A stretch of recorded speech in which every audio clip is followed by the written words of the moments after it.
नमस्कार दोस्तों, हमारे चैनल 9 प्लैनेट सॉल्यूशंस में आपका बहुत बहुत स्वागत है। मैं Pudar Neha, astrologer, vastu consultant, healer और टैरो कार्ड रीडर। आज मैं आपके सामने जो एक नया टॉपिक लेके आई हूँ वो है वास्तु। क्या है वास्तु, क्यों है वास्तु, वास्तु का साइंटिफिकल आधार क्या है। आज मैं आपको वास्तु का साइंटिफिकल आधार बताऊँगी। दोस्तों, वास्तु सब कहते हैं वास्तु पुरुष है वास्तु, लेकिन क्यों है वास्तु, क्या है। 3 तरह की शक्तियाँ होती हैं। वास्तु स्पिरिचुअल और साइंटिफिकल दोनों चीज़ों पे आधार है।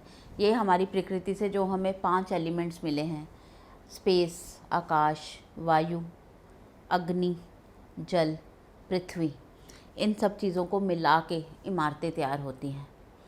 जब ये सब चीज़ें मिलती हैं तभी एक इमारत का निर्माण होता है।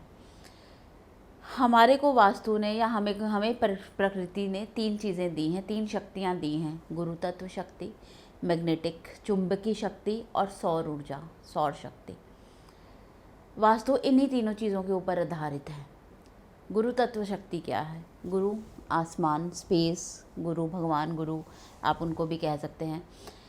ज़मीन आपको भी पता है, ग्रेविटी फोर्स है। ज़मीन में कुछ भी चीज़ उछालो तो बहुत जल्दी नीचे आती है, लेकिन कोई भी चीज़ भारी, जितनी चीज़ भारी उछालोगे वो उतनी तेज़ी से नीचे आएगी, और जितनी हल्की चीज़ उछालेंगे वो उतनी धीरे धीरे धीरे धीरे नीचे आएगी।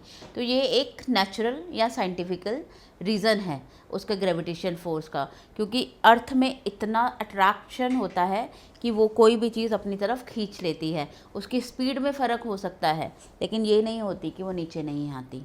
उसके बाद अगर हम बात करते हैं, हम नंबर पहले गुरु तत्व शक्ति की, तो उसके अंदर अर्थ का ही रोल है, ग्रेविटेशनल फीचर्स का ही रोल है। जहाँ की भी धरती, जहाँ पे भी रेत के टीले होते हैं, वहाँ पे कभी भी इमारतें स्थायी नहीं बन पाती। वहाँ पे ऐसे ही जगह रह जाती है, क्योंकि वहाँ की नरम इतनी होती है मिट्टी, कोई भी बिल्डिंग भरेगी तो वो नीचे धंस जाएगी, उसका वो नहीं रह जाएगा, उसका वजूद नहीं रह जाएगा, हम ये कह सकते हैं। इसलिए नरम मिट्टी पे कभी भी वो नहीं बन पाता, इमारत नहीं बन पाती, बड़ी बड़ी बिल्डिंग्स नहीं बन पाती। हाँ, गाँव में हो सकता है किसी ने झोंपड़ी डाल रखी है, झुग्गी डाल रखी है, लेकिन वो उसके ऊपर वेट नहीं डाल पाते, क्योंकि वेट से वो मिट्टी दब जाएगी, क्योंकि वो वहाँ की नरम मिट्टी है।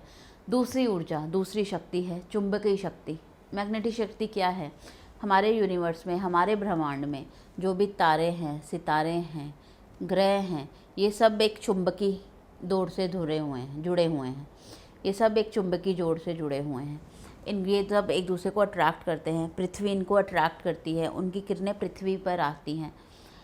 ह्यूमन बॉडी पे भी इन चीज़ों का तभी असर आता है, रेस की वजह से ही असर आता है। हम लोगों को सितारे दिखते नहीं, हमें सिर्फ शो करता है कि वो तारा है, लेकिन वो कैसा तारा है, वो कैसा ग्रह है, हम लोग वो विजिबल नहीं है। उसको देखने के लिए बहुत बड़े बड़े टेलीस्कोप्स वगैरह ये सब कुछ चाहिए होता है, बट एक नॉर्मल ह्यूमन के लिए वो देखना ज़रूरी नहीं है। लेकिन वो ह्यूमन बॉडी पे इफेक्टेड है, ये सबको दिखता है। ग्रहों के साथ ही ज़िंदगी चलती है। अर्थ के ऊपर 2 कॉर्ड्स हैं, 2 ध्रुव हैं, नॉर्थ और साउथ। अगर हम ह्यूमन बॉडी की बात करें तो नॉर्थ हेड है, साउथ पैर है। इसी वजह से कहते हैं कि साउथ की तरफ सिर करके सोइए, नॉर्थ की तरफ सिर मत कीजिए, कि ये चुंबकीय रेस को कोई भी प्रभाव ना करे, कोई भी इफ़ेक्ट ना आए, और हम ह्यूमन बॉडी के अंदर कोई भी तरंगों की ऐसी वेवलेंथ ना आए। कभी भी आप नॉर्थ की तरफ सिर करके सोइए, आपको चैन की नींद नहीं आएगी। हो सकता है एक आधा दिन ना आ जाए, या आपको कोई घर का ही टोक देगा, बट कभी भी नहीं सोते हैं साउथ की तरफ। इसी वजह से सोते हैं क्योंकि ये चुंबकीय शक्तियों की तरंगे आपस में लैप्स ना करें, that is a major reason. उसके बाद आती है सौर ऊर्जा। सौर ऊर्जा क्या है? आभा मंडल में सूर्य है, सूर्य ही ज़िंदगी दे रहे हैं। सूर्य 24 घंटे में, हमें इंडिया में हम रहते हैं तो हमें तो कुछ घंटे दिखते हैं, लेकिन सूर्य कभी ना कभी, कहीं ना कहीं, किसी ना किसी धरती के किसी ना किसी हिस्से पे किरणें डाल रहे होते हैं, क्योंकि वो सूर्य का काम है। सूर्य कहीं ना कहीं किरणें डाल रहे होते हैं, क्योंकि मतलब वो काम है।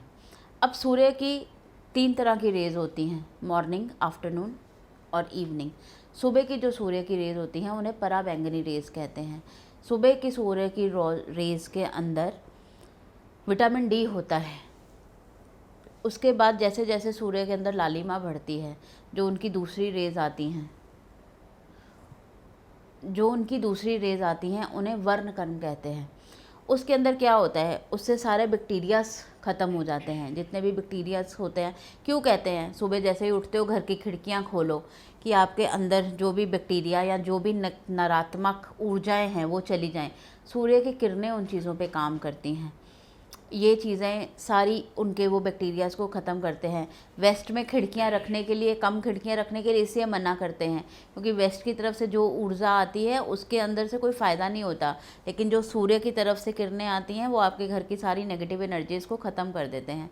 इसीलिए सुबह उठ के अपनी ईस्ट की साइड की या नॉर्थ की साइड की विंडोज़ को ज़रूर खोलना चाहिए कि सूर्य की किरणें अंदर आ पाएँ, आपके घर के अंदर सनलाइट आ पाए, कि जिसकी वजह से आपके घर के अंदर की सारी नेगेटिव एनर्जीज़ और सारे बैक्टीरियाज ख़त्म हो जाए, जिससे आपको कभी भी कोई परेशानी ना आए। अब जैसे कि हम सब जानते हैं शाम की जो रेज़ होती हैं, रक्ताब रेज़, आपको सबको पता होगा कि लोग बड़े बड़े पौधे, बड़ी बड़ी प्लांटेशंस वेस्ट की तरफ लगाते हैं। क्यों? उस टाइम जो सूर्य की रेज़ होती हैं वो इतनी तीखी नहीं होती कि जिससे पौधे को कोई भी हार्म हो सके। वहाँ पे सूर्य की ठंडी ठंडी छाँव पड़ती है, क्योंकि जैसे ही शाम होती है सूर्य की गर्मी नहीं इतनी रह जाती।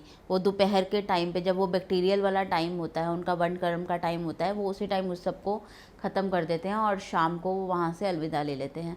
तो दोस्तों ये एक बेसिक आधार है वास्तु का, जिसकी वजह से आगे वास्तु बनता है। हम आपको अपनी अगली वीडियो में ज़रूर बताएंगे कि ऐसे कैसे 5 तत्व बनते हैं, 5 तत्वों का क्या महत्व होता है।